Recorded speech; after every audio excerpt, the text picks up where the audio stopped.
Viewers welcome back in program जी doctor साहब and वाले सैक्शन में जिस तरह कि आप गुरबाणी के विचारां तुहाडे कोलों रोजाना ही सुनते हैं जी डॉक्टर साहब की कहना चाहोगे तुसीं अज?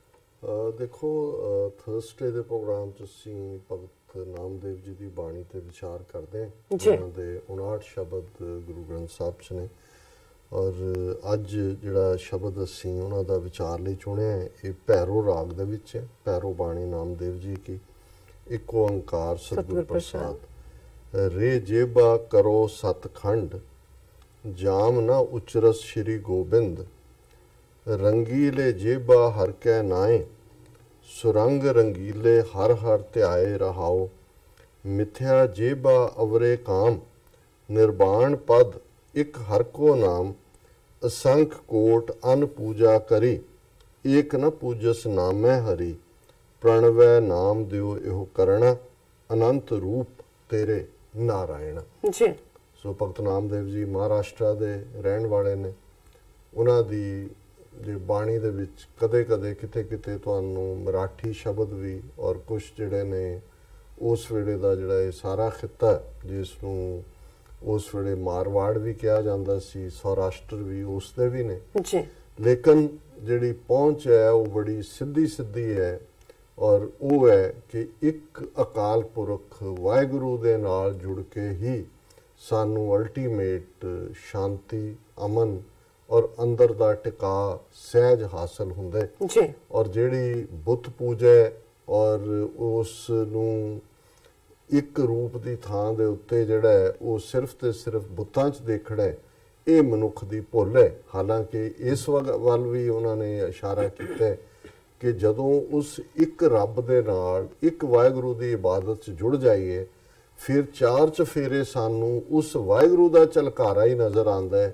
सब में जोत जोत है सोए जिहड़ा गुरबाणी का सिद्धांत है कि भी ये गल समझ आ जाती है कि जिहड़ा भी इंसान मखलूक ईवन प्लांट्स पौधे जानवर पंछी सब दे विच ही वो वाहिगुरू वस रहा है और यही फिर हुंदा है कि बलिहारी कुदरत वसिया तेरा अंत न जाई लख्या कि मैं बलिहार है हे वाहिगुरू तू कुदरत दे विच वस रहे क्योंकि कादर ने ही कुदरत नूं बनाया ते जिहड़ा जिन्हें बनाया उहदी रिफ्लैक्शन देखण लई कादर दे नाल जुड़ना जरूरी है। जे तुसीं कादर दे नाल जुड़दे हो करतार दे नाल जुड़दे हो ते फिर ज़ाहिर है भी तुहानूं ये समझ आएगी कि ये जग सच्चे की है कोठड़ी सच्चे का विश्वास कि रब ने अपने रहन दे लई कोठी बनाई है कोठड़ी है उसकी सारी कायनात सारी दुनिया सारी धरती और इस दे विचों सच सच्चा रब वसदा है। इस शब्द दे विच जिहड़ी रहाओ दी पंक्ति है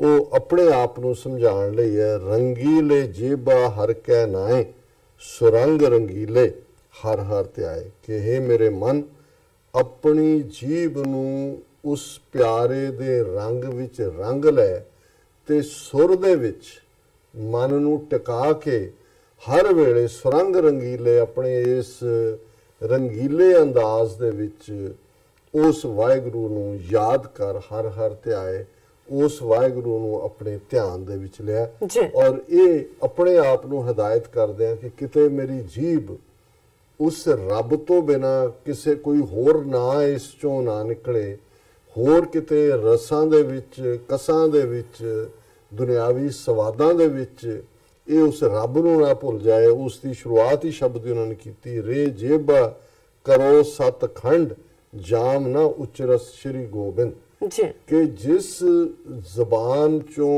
गोबिंद दा ना रब दा ना अल्लाह दा ना वाहिगुरू दा ना करतार दा ना निकले हे भाई उस दे 100 टुकड़े कर दो।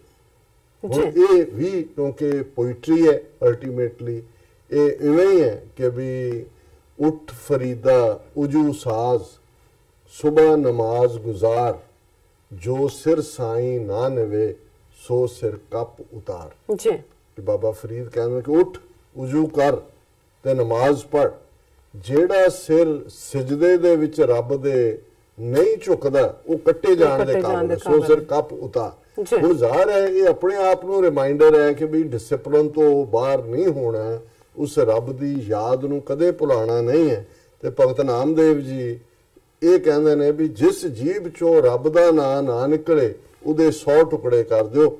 ਔਰ ਇਹ ਜਿਹਦੇ ਚੋਂ ਗੁਰੂ ਸ਼੍ਰੀ ਗੋਬਿੰਦ ਉਸ ਵਾਹਿਗੁਰੂ ਦੀ ਉਸਤਤ ਨਹੀਂ ਨਿਕਲਦੀ, ਫਿਰ ਉਹਨਾਂ ਫਰਮਾਇਆ ਮਿਥਿਆ ਜੇਬਾ ਅਵਰੇ ਕਾਮ ਨਿਰਵਾਣ ਪਦ ਇੱਕ ਹਰ ਕੋ ਨਾਮ। हे ਮੇਰੀ ਜੀਵ, ਇੱਕ ਗੱਲ ਸਮਝ ਲੈ ਕਿ ਹੋਰ ਹਰ ਕੰਮ, ਹਰ ਸਵਾਦ, ਹਰ ਗੱਲ ਮਿੱਥਿਆ ਹੈ, ਝੂਠ ਹੈ। ਨਿਰਵਾਣ ਪਦ ਇੱਕ ਹਰ ਕੋ ਨਾਮ। ਜੇ ਕੋਈ ਨਿਰਮਲ ਚੀਜ਼ ਹੈ ਜਿਹਨੇ ਤੈਨੂੰ ਹਮੇਸ਼ਾ ਦੇ ਲਈ ਸੁੱਖ ਦੇਣਾ ਤੇ ਉਹ ਵਾਹਿਗੁਰੂ ਦਾ ਨਾਂ ਹੈ। ਇਸ ਲਈ ਇਸ ਜੀਭਾ ਤੋਂ ਵਾਹਿਗੁਰੂ ਦਾ ਨਾਂ ਹੀ, ਰੱਬ ਦਾ ਨਾਂ ਹੀ ਜਿਹੜਾ ਹੈ ਉਹ ਨਿਕਲਣਾ ਚਾਹੀਦਾ ਹੈ। ਅਸੰਖ ਕੋਟ ਅਨ ਪੂਜਾ ਕਰੀ, ਏਕ ਨਾ ਪੂਜਸ ਨਾਮੈ ਹਰੀ। ਭਗਤ ਨਾਮਦੇਵ ਜੀ ਫਰਮਾਉਂਦੇ ਨੇ ਕਿ ਵੀ ਤੁਸੀਂ ਹੋਰ ਲੱਖਾਂ ਚੀਜ਼ਾਂ ਦੀ ਪੂਜਾ ਕਰ ਲਓ। ਅਸੰਖ ਕੋਟ, ਅਸੰਖ ਕਹਿੰਦੇ ਨੇ ਇਨਨਿਊਮਰੇਬਲ, ਅਨਅਕਾਊਂਟੇਬਲ, ਕੋਟ ਕਹਿੰਦੇ ਨੇ ਕਰੋੜਾਂ ਨੂੰ, ਕਿ ਵੀ ਤੁਸੀਂ ਅਣਗਿਣਤ ਕਰੋੜਾਂ ਤਰੀਕਿਆਂ ਨਾਲ ਅਨ ਪੂਜਾ ਕਰੀ। ਦਰਖਤਾਂ ਨੂੰ ਪੂਜੋ, ਸੱਪ ਨੂੰ ਪੂਜੋ, ਬਾਂਦਰ ਨੂੰ ਪੂਜੋ, ਜਿਹਨੂੰ ਦੇਖੋ ਉਹਨੂੰ ਦੇਵਤਾ ਕਹੀ ਜਾਓ। ਲੇਕਿਨ ਭਗਤ ਜੀ ਯਾਦ ਕਰੋ, ਏਕ ਨਾ ਪੂਜਸ ਨਾਮੈ ਹਰੀ, ਕਿ ਇਹ ਸਾਰੀਆਂ ਪੂਜਾਵਾਂ ਰਲ ਕੇ ਵੀ ਉਸ ਇੱਕ ਵਾਹਿਗੁਰੂ ਤੱਕ ਨਹੀਂ ਪਹੁੰਚਦੀਆਂ। ਏਕ ਨਾ ਪੂਜਸ, ਪੂਜਸ ਨਹੀਂ ਹੈ, ਪੂਜਸ, ਕਿ ਵੀ ਉਹਦੇ ਤੱਕ ਪਹੁੰਚਦੀਆਂ ਹੀ ਨਹੀਂ ਹੈ। ਨਾਮੈ ਹਰੀ ਪ੍ਰਣਵੈ ਨਾਮ ਦਿਓ ਇਹੋ ਕਰਣਾ, ਅਨੰਤ ਰੂਪ ਤੇਰੇ ਨਾਰਾਇਣ।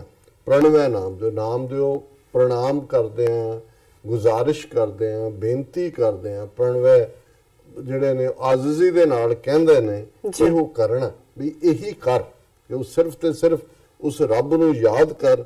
ਅਨੰਤ ਰੂਪ ਤੇਰੇ ਨਾਰਾਇਣ। ਅਨੰਤ ਕਹਿੰਦੇ ਨੇ ਬੇਅੰਤ ਨੂੰ। हे ਵਾਹਿਗੁਰੂ, ਤੇਰੇ ਅਨੰਤ ਰੂਪ ਨੇ, ਤੇਰੇ ਡਿਫਰੈਂਟ ਫਾਰਮਸ ਨੇ, ਪਰ ਅਲਟੀਮੇਟ ਤੂੰ, ਤੇਰੇ ਬਿਨਾ ਹੋਰ ਕੁਛ ਨਹੀਂ ਹੈ। ਸਭ ਗੋਬਿੰਦ ਹੈ, ਸਭ ਗੋਬਿੰਦ ਹੈ, ਗੋਬਿੰਦ ਬਿਨ ਨਹੀਂ ਕੋਈ। ਜੀ ਡਾਕਟਰ ਸਾਹਿਬ, ਤੁਹਾਡਾ ਬਹੁਤ ਬਹੁਤ ਸ਼ੁਕਰੀਆ। ਤੁਸੀਂ ਅੱਜ ਦੇ ਅਹਿਮ ਇਸ਼ੂ ਤੇ ਅੱਜ ਦਾ ਵਿਚਾਰ ਸਾਡੇ ਦਰਸ਼ਕਾਂ ਨਾਲ ਸਾਂਝਾ ਕੀਤਾ। ਅਸੀਂ ਆਪਣੀ ਵਿਊਅਰਸ ਕੋਲ ਲੈਣੇ ਇਜਾਜ਼ਤ, ਪਰ ਉਸ ਤੋਂ ਪਹਿਲਾਂ ਅਸੀਂ ਆਪਣੇ ਦਰਸ਼ਕਾਂ ਤੇ ਸਰੋਤਿਆਂ ਨੂੰ ਦੱਸ ਦਈਏ ਵਿਊਅਰਸ, ਜੋ ਪ੍ਰੋਗਰਾਮ SOS ਹੈ, ਸੱਚੋ ਸੱਚ ਪ੍ਰੋਗਰਾਮ ਹੈ, ਉਸ ਦਾ ਸਮਾਂ 1.5 ਘੰਟਾ ਕਰ ਦਿੱਤਾ ਗਿਆ ਹੈ ਔਰ ਇਸ ਦਾ ਟਾਈਮ ਹੈ 7:30 ਤੋਂ ਲੈ ਕੇ 9 ਵਜੇ ਤੱਕ। ਔਰ ਜੋ ਪੰਜਾਬੀ ਖਬਰਾਂ ਹੁੰਦੀਆਂ ਨੇ ਉਹ 9 ਵਜੇ ਤੋਂ ਲੈ ਕੇ 9:30 ਵਜੇ ਤੱਕ। ਔਰ ਜੋ ਸਪੈਸ਼ਲ ਇੰਟਰਵਿਊਜ਼ ਹੁੰਦੀਆਂ ਨੇ ਜੋ ਕਿ ਅਮਰਵੀਰ ਸਿੰਘ ਜੀ ਕਰਦੇ ਨੇ, ਉਹ ਉਸ ਦਾ ਸਮਾਂ ਹੈ 9:30 ਵਜੇ ਤੋਂ ਲੈ ਕੇ 10 ਵਜੇ ਤੱਕ। ਸੋ ਜੋ ਇਹ ਤਿੰਨੋਂ ਪ੍ਰੋਗਰਾਮ ਨੇ ਤੁਸੀਂ YouTube ਤੇ ਜਾ ਕੇ TV84 ਦੇ ਚੈਨਲ ਤੇ ਲਾਈਵ ਦੇਖ ਸਕਦੇ ਹੋ ਔਰ ਤੁਸੀਂ ਆਪਣੀ ਰਾਏ ਤੇ ਕਮੈਂਟ ਵੀ ਸਾਨੂੰ ਭੇਜ ਸਕਦੇ ਹੋ। ਤੁਸੀਂ ਇਹ ਵੀ ਨਹੀਂ ਭੁੱਲਣਾ ਕਿ ਤੁਸੀਂ YouTube ਤੇ ਜਾ ਕੇ TV84 ਦੇ ਚੈਨਲ ਨੂੰ ਵੱਧ ਤੋਂ ਵੱਧ ਸਬਸਕ੍ਰਾਈਬ ਕਰੋ। Thank you so much. ਇੱਥੇ ਲੈਣੇ ਆਪਣੇ ਵਿਊਅਰਸ ਕੋਲੋਂ ਇਜਾਜ਼ਤ। ਵਿਊਅਰਸ, ਸਾਡੇ ਪ੍ਰੋਗਰਾਮ ਦਾ ਸਮਾਂ ਇੱਥੇ ਸਮਾਪਤ ਹੁੰਦਾ ਹੈ। ਤੁਸੀਂ ਆਪਣੀ ਰਾਏ ਤੇ ਸੁਝਾਅ ਸਾਨੂੰ ਭੇਜਣਾ ਭੁੱਲਣਾ। ਸਾਡੇ ਇਸ ਪਤੇ ਤੇ SOS@TV84.tv ਤੇ ਅਸੀਂ ਆਪਣਾ ਪ੍ਰੋਗਰਾਮ ਲੈ ਕੇ ਫਿਰ ਦੁਬਾਰਾ ਹਾਜ਼ਰ ਹੋਵਾਂਗੇ। ਦਿਓ ਸਾਨੂੰ ਇਜਾਜ਼ਤ। ਵਾਹਿਗੁਰੂ ਜੀ ਕਾ ਖਾਲਸਾ, ਵਾਹਿਗੁਰੂ ਜੀ ਕੀ ਫਤਿਹ।